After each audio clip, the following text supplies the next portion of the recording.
Čitanje Svetog Evanđelja po Luki. Slava tebi, Gospodine. U ono vrijeme posla Bog anđela Gabriela u galilejski grad imenom Nazaret, djevici zaručenoj s mužem koji se zvao Josip iz doma Davidova, a djevica se zvala Marija. Anđeo uđe k njoj i reče: zdravo, milosti puna, Gospodin s tobom. Na tu se riječ ona smete i stade razmišljati kakav bi to bio pozdrav. No anđeo joj reče: ne boj se, Marijo, ta našla si milost u Boga. Evo začećeš i roditi sina i nadjenućeš mu ime Isus. On će biti velik i zvaće se sin Svevišnjega. Njemu će Gospodin Bog dati prijestolje Davida, oca njegova, i kraljevat će nad domom Jakovljevim uvijeke i njegovu kraljevstvu neće biti kraja. Na to će Marija anđelu: kako će to biti kad ja muža ne poznajem? Anđeo joj odgovori: Duh Sveti sići će na te i sila će te Svevišnjega osjeniti. Zato će to čedo i biti sveto, sin Božji. A evo tvoje rodi đakinje Elizabete, i ona u starosti svojoj zače sina, i njoj nerotkinjom prozvanoj. Ovo je već 6. mjesec, da Bogu ništa nije nemoguće. Na to Marija reče: evo službenice Gospodnje, neka mi bude po tvojoj riječi. I anđeo otiđe od nje. Riječ Gospodnja. Slava tebi, Hriste. Po evanđelskim riječima izbrisali se svi naši grijesi.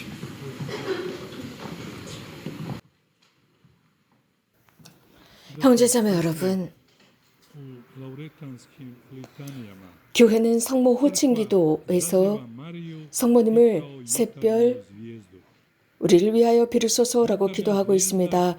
샛별은 새로운 하루를 선포하고 있습니다. 그리스도께서 떠오르는 태양으로 이 죄 많은 세상에 오셨을 때 이 샛별이신 마리아를 통해서였습니다. 샛별, 하루의 샛별을 통해서, 첫날의 샛별을 통해서 이 죄 많은 세상에 그분께서는 구원의 빛으로 오셨습니다. 원죄없이 잉태되신 동정 마리아를 통해서 우리들의 구원이 시작이 되었습니다. 우리가 오늘 지내고 있는 원죄없이 잉태되신 복되신 동정 마리아의 대축일은 시작이라고 할 수 있습니다. 이것이 무슨 뜻일까요? 하나님께서는 복되신 동정 마리아를 원죄로부터 보호하셨습니다. 그리고 이것은 일독서에서도 우리에게 언급하고 있습니다.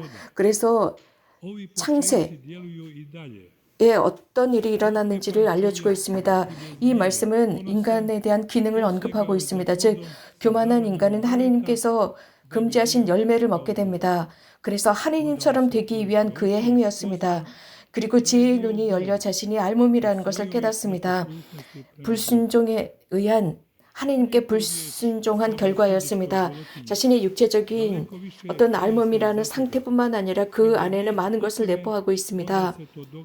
이것은 현대에도 일어나고 있습니다.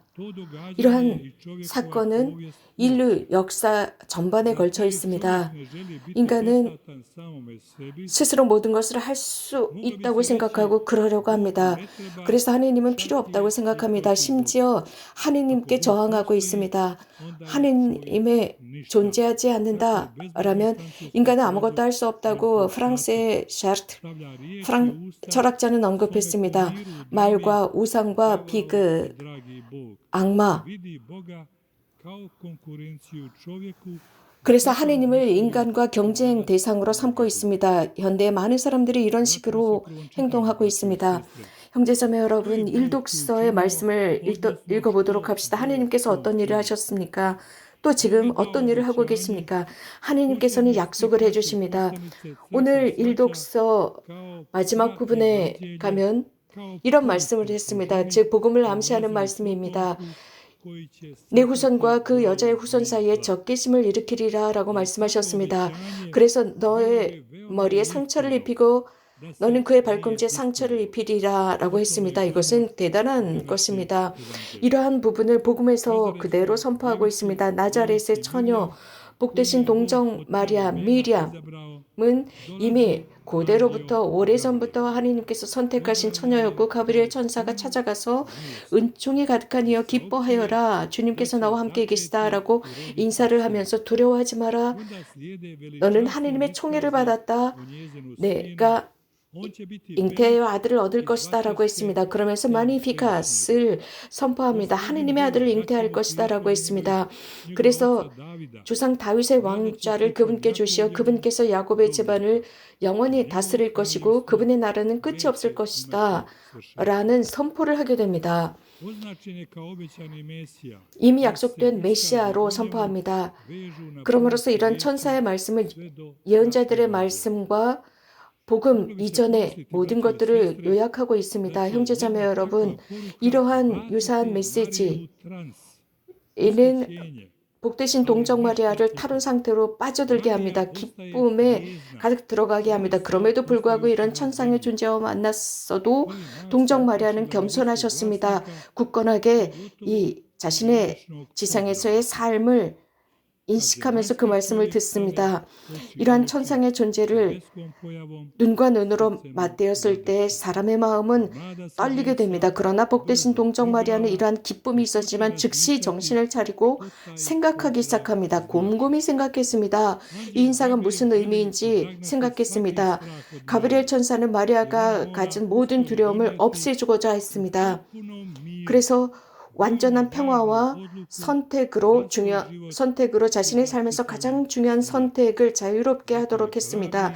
이것은 자신뿐만 아니라 온 인류를 위한 것이었습니다. 그렇기 때문에 두려워하지 말아라. 하느님의 총애를 받았다라고 했습니다. 이 말씀은 새로운 말씀이었습니다.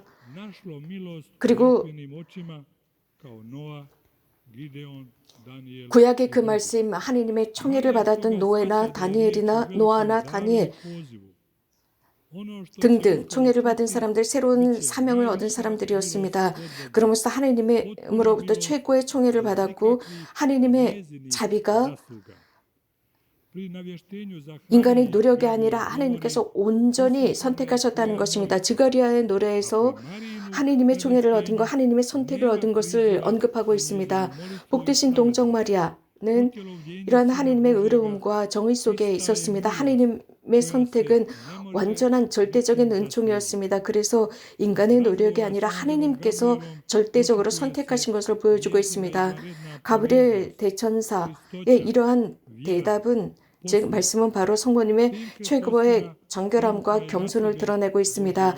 그러한 성모님의 생활의 자세가 하느님께서 성모님을 선택하도록 했습니다. 그래서 하느님의 어머니가 되도록 했지만 이것은 마리아의 노력이 아니라 하느님께서 무상으로 선택하셨습니다. 이러한 상황에 대해서 마리아는 물었습니다. 어떻게 그런 일이 저에게 일어날 수 있습니까? 그러자 하느님의 이러한 절대적인 은총은 마리아에게만 일어난 것이 아니라 성서 곳곳에서 드러나고 있습니다. 그래서 많은 자손을 얻을 것이다. 이세오도 그랬습니다.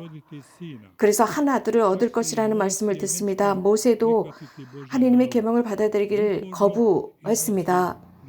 그리고 끝까지 고집을 피우지만 그 말씀에 순명합니다. 예레미야 예언자도 하나님의 그 말씀을 수행하기에는 자신이 너무 젊다면서 거부했었습니다. 마리아는 질문을 하면서 겸손하게 묻습니다. 필요한 것이었습니다. 온전히 그분에게 자유의지대로 의지하기 위해서는 봉헌하기 위해서는 물음이 필요했습니다.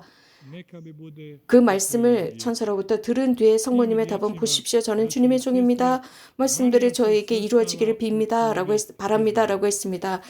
이스라엘의 종으로 드러납니다. 이스라엘이 하나님의 종인 것처럼 마리아도 하나님의 종으로 응답합니다. 그러므로써 성모님의 미래는 하나님의 손에 달려있게 됩니다. 이렇게 하늘의 존재와의 만남은 삶에서 매우 중요한 것이었습니다. 즉 하느님의 뜻을 위해 삶의 공간을 내어드린 것입니다. 존재를 통한 섬김이었습니다. 온 삶을 통한 하느님을 위한 섬김이었습니다. 마리아는 하느님의 종이었습니다. 그러면서 자신의 삶 안에 온전히 그분의 뜻을 받아들였습니다. 당신 자신만을 위한 것이 아니라 이러한 활동이 온전히 하느님의 활동이었고 업적이었고 하느님만이 그 안에서 행위하게 했습니다. 그 마음 안에는 하느님의 사랑이 있었습니다. 이 사랑은 하느님의 사랑의 응답이었습니다. 하느님께서 먼저 시작하셨기 때문입니다. 이 독서에서 하느님께서는 우리를 사랑 때문에 선택하셨고 당신의 자녀가 되도록 하셨다고 했습니다. 그리고 예수 그리스도를 통한 당신의 자녀가 되었다고 말씀하셨습니다. 하느님께서 마리아를 선택하셨고 성요셉, 배우자 성요셉을 선택하신 것처럼 우리를 선택하셨습니다. 이러한 선택은 항상 하느님의 활동이고 그분의 사랑의 업적입니다.